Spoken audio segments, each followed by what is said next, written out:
नमस्ते, मेरा नाम है अजय सरकार। स्वागत है आपका मेरे यूट्यूब चैनल अजय सरकार अड्डा में। और आज हम एक धमाकेदार वीडियो लेकर आए हैं जिसमें मैं आपको सिंप्लीफिकेशन से संबंधित बोर्डमास नियम समझाऊंगा। बोर्डमास नियम क्या होता है, कैसे अप्लाई किया जाता है, इस वीडियो में हम यही समझने वाले हैं। एक छोटा सा वीडियो जिसमें आपको मैंने 4 से 5 सवाल भी करवाए हैं और ध्यान से समझिएगा। चलिए, क्या होता है बोर्डमास नियम ये भी हम समझें। इससे पहले कि मैं आपको बता दूँ, इसके 3 पार्ट में पहले ही अपलोड कर चुका हूँ। अगर जिस भी स्टूडेंट्स ने नहीं देखें, वो इस वीडियो के डिस्क्रिप्शन में लिंक दी हुई है, वहाँ पर जाकर उन तीनों पार्ट्स को देखें और बच्चों के बीच में शेयर करें। Thank you so much. चलिए स्टार्ट करते हैं। बोर्डमास क्या होता है। बोर्डमास देखो, सबसे पहले ये जो बोर्डमास है, इसके स्टार्टिंग में आप लिख लेना वी बोर्डमास। क्या लिख लेना? वी बोर्डमास। वी बोर्डमास देखो मैंने यहाँ पे लिखा हुआ है। वी मतलब होता है वाइनेकुलम। क्या होता है? वाइनेकुलम। पहले हम समझते हैं कि बोर्डमास होता क्या है। एक ऐसा नियम है, जैसे मान लीजिए मैं एक एग्जांपल लेता हूँ। जैसे मान लीजिए 8 + 2 मल्टीप्लाई बाय 2। इस सवाल के 2 आंसर होंगे। क्या क्या? देखो, जैसे मान लीजिए कुछ ऐसे करेंगे, 8 और 2 10, 10 में 2 का गुणा करेंगे तो कितना आएगा? 20। ये एक आ गया। कुछ लोग बोर्डमास नियम क्या कहता है कि प्लस और मल्टीप्लाई, ये हम यही समझने वाले हैं इसमें। तो पहले हम इन दोनों का गुणा करेंगे। 2 दूनी 4, 4 को 8 में प्लस करोगे तो कितना आएगा? 12। यही हमारा करेक्ट आंसर है। ठीक है, तो ये 20 और 12 होगा, तो हमें 12 यूज़ करना है। तो 12 को कैसे इन्होंने कैलकुलेट किया है, ये सारी चीज़ें हम बोर्डमास हमें सिखाता है। तो बोर्डमास हम समझेंगे कि बोर्डमास क्या होता है। देखो, सबसे पहले हमने वी समझा। वी मतलब होता है वाइनेकुलम, मतलब रेखा कोष्ठक। रेखा कोष्ठक बोले तो जब भी आपको सवाल में सवाल दिया है और उसमें बहुत सारे कोष्ठक हैं, तो सबसे पहले आपको रेखा कोष्ठक सॉल्व करना है। क्या होता है रेखा कोष्ठक? ये बिल्कुल कोष्ठक की तरह ही है। क्या होता है देखो, जैसे मान लीजिए 10 - 8 और यहाँ माइनस लगा है और इसके ऊपर में ये रेखा कोष्ठक है। इसका मतलब है जिसके ऊपर रेखा है वही पहले सॉल्व होगा। तो ये माइनस के ऊपर नहीं है, माइनस बाहर आ गया। 10 और 8 में से माइनस करोगे कितना आएगा? 2। इसका मतलब है जो आंसर आ गया वो कितना आ गया? -2। लेकिन अगर मान लीजिए मैंने ऐसा लिखा -10 - 8 इक्वल्स टू कितना, तो आप बोलेंगे -18। क्यों? क्योंकि आपने माइनस और माइनस प्लस कर दिया, बड़ी संख्या का चिन्ह लगा दिया। तो -18 और -2 क्यों आया ऐसा फ़र्क? क्योंकि यहाँ पे क्या लगा हुआ है? वाइनेकुलम, मतलब बार लगा हुआ है। चलो और भी समझेंगे हम चीज़ें। अब देखो, यहाँ पर है सेकेंड नंबर पर बी। बी मतलब होता है ब्रैकेट्स। अब ब्रैकेट्स के टाइप भी आपने देखे होंगे। एक होता है सबसे छोटा, मतलब स्मॉल। दूसरा होता है करली, मतलब सर्पिलाकार। मंझला ब्रैकेट, छोटा ब्रैकेट, मंझला ब्रैकेट, फिर बड़ा ब्रैकेट, मतलब लार्जेस्ट ब्रैकेट। क्लियर? तो इनमें क्या होगा, ये सीक्वेंस आप देख लेना। सबसे छोटा, जैसे मान लीजिए किसी सवाल में सारे ब्रैकेट्स आ गए, और सारे ब्रैकेट्स आ गए तो आपको कौन सा ब्रैकेट को पहले सॉल्व करना है। जैसे मान लो ये सर्पिलाकार है और यहाँ पे लिखा है 12 डिवाइड बाय 2, फिर ब्रैकेट 2 डिवाइड बाय 2।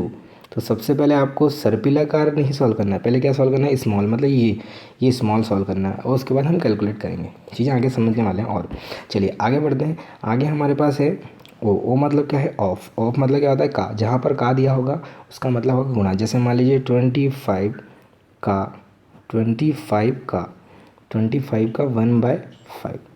तो ये का को हटा दोगे तो क्या होएगा? 25 मल्टीप्लाई 1/5। 5 से कैंसिल कर दो, कितना आ जाएगा? 5। तो आंसर आ गया हमारा 5। ठीक है, अभी और भी चीज़ें समझेंगे। जब सब एक साथ आ जाएंगे तब कैसे कैलकुलेट करना है आगे।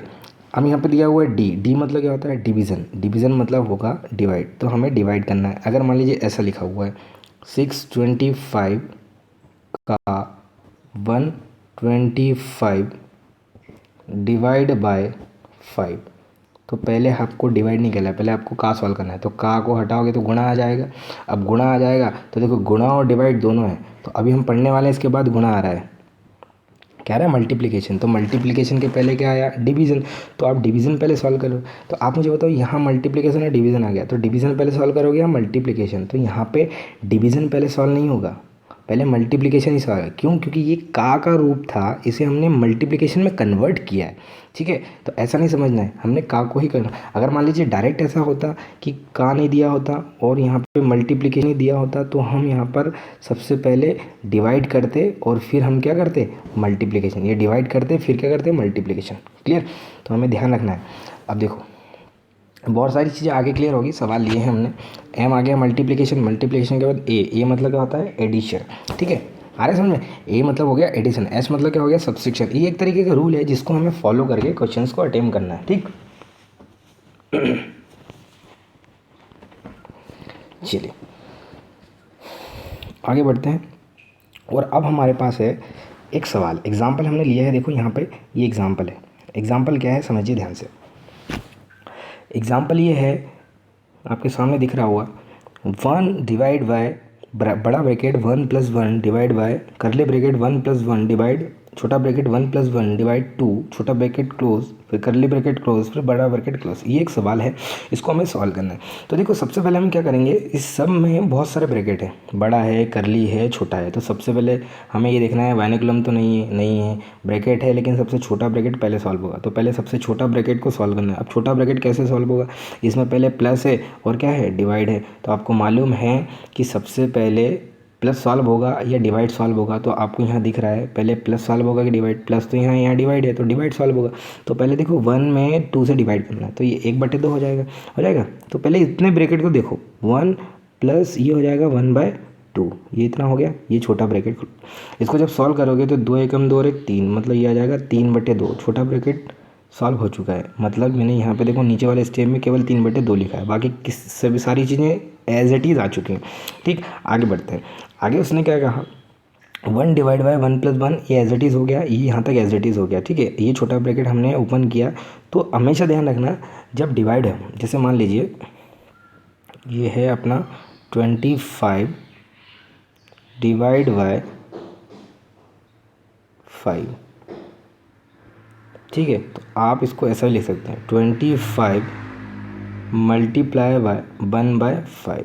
देखो 5 के नीचे कुछ नहीं, मतलब क्या है, 1।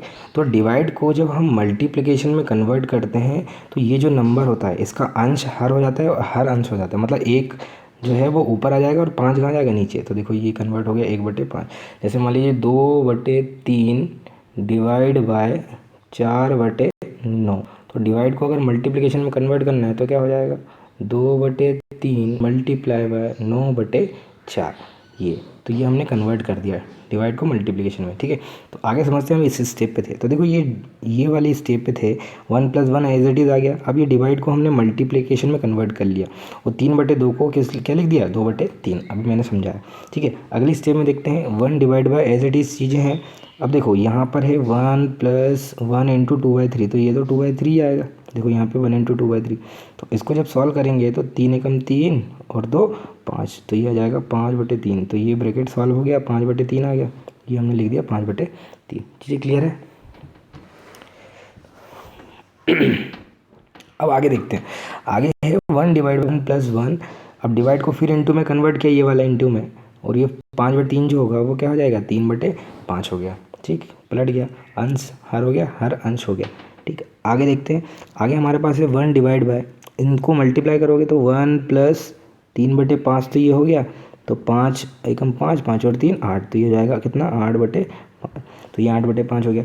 अब जो डिवाइड है इसको मल्टीप्लाई में कन्वर्ट करोगे तो 1 मल्टीप्लाई बाय कितना, 5/8।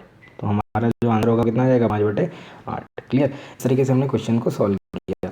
आगे बढ़ते हैं। आगे सवाल है, देखो इसको ध्यान से समझिएगा। क्वेश्चन नंबर 2 में हमारे पास दिया हुआ है 48 डिवाइड बाय 12। ये सारी चीज़ें हमारे पास दी हुई है। तो सबसे पहले हम क्या करेंगे, बड़े ब्रैकेट को सॉल्व करेंगे। बड़े ब्रैकेट को जब आप सॉल्व करोगे तो देखो इसको तो एज इट इज़ लिखा, मल्टीप्लाई बाय 9/8। इस का को हमने कन्वर्ट कर दिया मल्टीप्लिकेशन। ध्यान रखना, मल्टीप्लाई को कन्वर्ट किया हमने, है ना, का को। उसके बाद हम देखते हैं उसके बाद हमने देखा डिवाइड, 3/4 मल्टीप्लाई बाय 2/3। ठीक, अब आगे देखते हैं 48 डिवाइड बाय 12 मल्टीप्लिकेशन। अब देखो ये 3 से हमने कैंसिल किया, 3 × 3 = 9। इसको क्यों कैंसिल किया, क्योंकि भाई साहब पहले हमें का को सॉल्व करना है, चाहे वो डिवाइड को क्यों ना दिया हो। ठीक है, डिवाइड और मल्टीप्लिकेशन ऐसा मत कन्फ्यूज होना कि पहले तो डिवाइड होगा फिर नहीं, ये मल्टीप्लिकेशन हमने का को कन्वर्ट किया है। ठीक है, तो पहले हम इसको सॉल्व करते हैं। 3 से कैंसिल करोगे, 3 × 3 = 9, और 4 से कैंसिल करोगे, 4 दूनी 8, तो ऊपर बचा 3, नीचे बचा 2, तो ये 3/2 आ गया। यहाँ से देखो 2 से कैंसिल, 2 दूनी 4, और 3 से 3 कैंसिल, तो नीचे आ जाएगा 1/2। तो ये हमारे पास स्टेप आ गई। ठीक है, आगे बढ़ते हैं। तो इस डिवाइड को हम मल्टीप्लाई में कन्वर्ट कर लेंगे। तो मल्टीप्लाई में कन्वर्ट किया तो देखो 3/2 एज इट इज़ है, मल्टीप्लाई बाय 1/2 क्या हो जाएगा, 1/2 हो जाएगा 2/1। ठीक, चलिए बाकी चीज़ें एज इट इज़ हैं। अब आगे हम बढ़ते हैं। आगे हमारा आंसर आने वाला है इसी में। अब देखो उसके बाद 48 डिवाइड बाय 12, 48 डिवाइड बाय 12। तो 48 डिवाइड बाय 12 को ये तो मल्टीप्लाई है ही, तो देखो डिवाइड होगा कि पहले मल्टीप्लाई होगा, तो पहले क्या होगा, डिवाइड होगा, क्योंकि डिवीज़न पहले आता है और बोर्ड मास डी के बाद एम आएगा। ठीक है, तो डिवीज़न पहले होगा, तो 12 से कैंसिल करो, 12 चौके 48 और 4 का गुणा 3 से कर दो, तो 4 गुणा 3, 4 तिया 12। क्लियर हो गया। चलिए बढ़ते हैं अगले क्वेश्चन की ओर। और अगला क्वेश्चन हमारे पास अगली स्लाइड में दिया हुआ है। बहुत ही अच्छा सवाल है, ध्यान से समझिए, बहुत सारी चीज़ें आपको समझने, एक मिनट, ठीक है, ध्यान से समझिएगा, इसमें बहुत सारी चीज़ें आपको सीखने को मिलेंगी। ठीक है, question number third, question number third है हमारे पास, अरे 1 मिनट,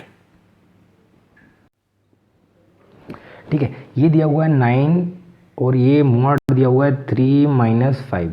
3 - 5 मतलब मॉड के अंदर माइनस में वैल्यू आएगी तो आपको प्लस में ही लेना है, ये ध्यान से समझना, इसका मतलब और कुछ नहीं है। ठीक है, ये -5 मॉड में 4 और मतलब 12, ठीक है, और ये डिवाइड 10। चलिए इसको सॉल्व करते हैं। देखो 9, ये 3 में से 5 चला जाएगा, कितना बचेगा, -2, ये हो गया सॉल्व। ये 4 को हमने एज इट इज़ लिखा, डिवाइड बाई 10, नीचे आ गया -3 × 5 -2 × 4 डिवाइड बाई 2, ये तो एज इट इज़ लिखा हमने। देखो फिर ये 9 और 2 का गुणा करोगे तो 9 दूनी कितना हो जाएगा, 18, 5 और 4 का गुणा करोगे 5 के 20। इसलिए कर रहे हैं क्योंकि भैया यहाँ मल्टीप्लिकेशन है या डिवाइड है, तो ध्यान रखना पहले डिवाइड नहीं होगा यहाँ पर, इसलिए नहीं होगा क्योंकि भैया ये जो ब्रैकेट है ये 5 के साथ जुड़ा हुआ है, तो पहले इसको सॉल्व करेंगे हम और फिर डिवाइड को सॉल्व करेंगे। तो 5 के 20 हो गया, डिवाइड बाय 10, नीचे 15 हो गया, -2। अब ये 2 से 4 को डिवाइड करो, क्योंकि यहाँ ब्रैकेट नहीं है, ब्रैकेट होता तो पहले गुणा होता। ये चीज़ें इंपॉर्टेंट है, ये ध्यान रखना मैं क्या समझा रहा हूँ, फिर से समझो। यहाँ पे गुणा पहले हुआ है 5 × 4 का मतलब 20 हो गया, फिर यहाँ पे डिवाइड है, लेकिन यहाँ पहले डिवाइड हो रहा है, 2 दूनी 4, ध्यान से समझ रहे हो, फिर 2 का 2 से गुणा हो रहा है, ये देखो 2 दूनी 4, क्यों, क्योंकि यहाँ पे ब्रैकेट नहीं है। अगर ब्रैकेट होता तो पहले इसका गुणा होता फिर डिवाइड होता। ठीक, तो हमें यही चीज़ें समझनी है। अब देखो +18 ऊपर आ गया, यहाँ पे डिवाइड करोगे 10 से तो ये बचेगा 2, तो -2 बचा, नीचे 15 -2 × 2 = 4, तो ये आ गया 18 -2 मतलब 16, -15 -4 -19। ये सारे सवाल पहले एग्जाम्स में आए हुए हैं, ध्यान से समझिएगा। ठीक है,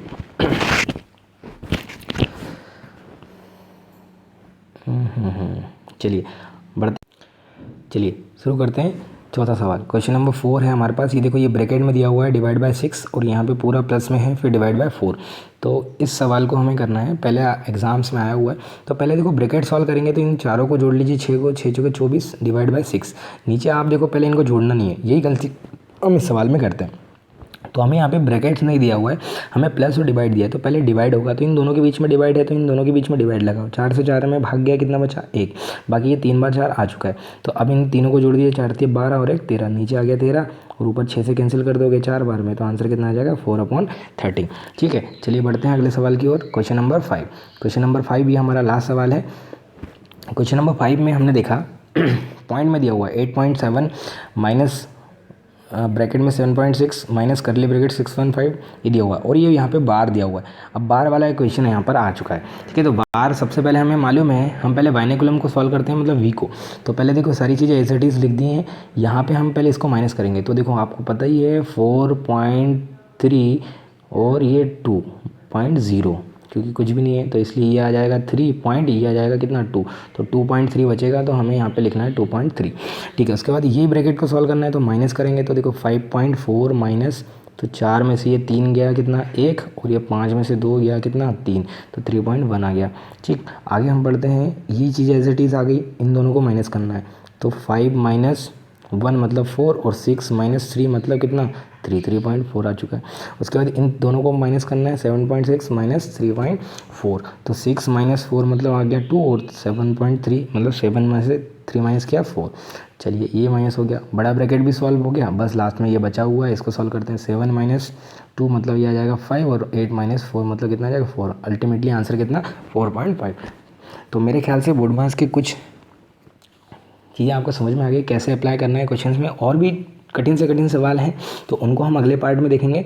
ठीक है, thank you very much, have a nice day, keep learning, keep practising, thank you, bye bye, stay home, stay safe.